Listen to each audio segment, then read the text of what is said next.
David Cooper has helped lead the United Nations Secretariat on the Convention on Biological Diversity. It's estimated that across the world, we've reduced the extinction risk by about 30% through conservation actions that have been taken. That has not been enough to override the increased pressures that we have had as human beings on the planet. It's why David is using science to help create international consensus around what more can and should be done to protect our global biodiversity. It's a process that began with the UN's Earth Summit in Rio de Janeiro in 1992 and has continued through multiple conventions, including 2022's COP16 in Montreal. The Aichi biodiversity targets that were adopted by nearly 200 countries as part of the 2010 convention pledged to protect 17% of the planet. The Montreal Convention pushed further, with countries ratifying a new global target of protecting 30% of the world. As David explains, the targets are broadly aspirational at a global level. Each country is then supposed to set its own national targets. David adds, we don't, under the present system, have sanctions for countries that do not meet targets. Without enforcement,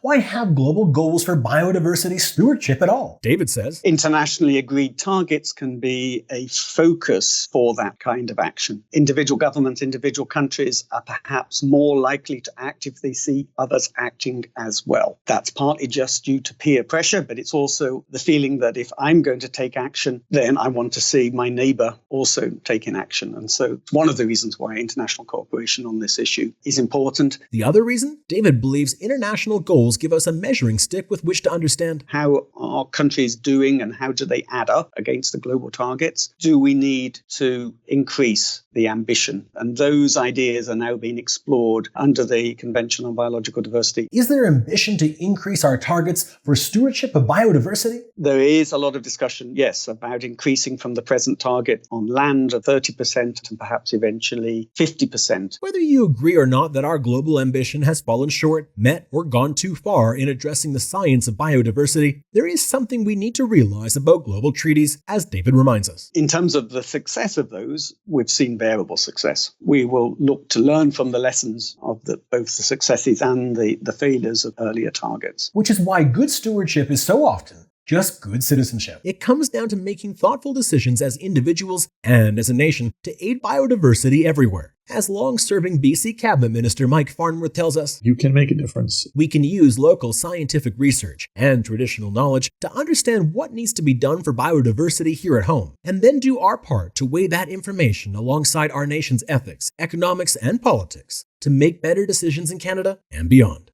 When we understand and appreciate our democracy, we realize the very different ways good stewardship can be advanced.